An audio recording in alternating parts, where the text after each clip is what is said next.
This is the WORKPRO 12-inch stainless steel crack weeder. Company sent me this product so I could check it out, make a video for it, so let's do it.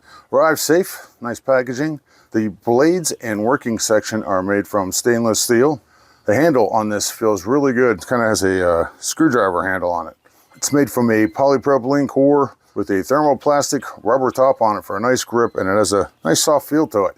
And there's a hole on top if you want to hang it or run a lanyard through there, hanging off a work belt. Again, it's super solid feeling. It has some heft to it. These things are great for getting weeds and junk out from between pavers, or if you have a railroad tie set up. They're great for taking moss off of flat surfaces, or for removing dried up dirt on a patio or some blocks. I've used these to actually clean out between the wood planks on my deck. Works good for that. And this one actually has 3 different edges on it. We have the scraper blade, you have this weeding blade, which is kind of unique.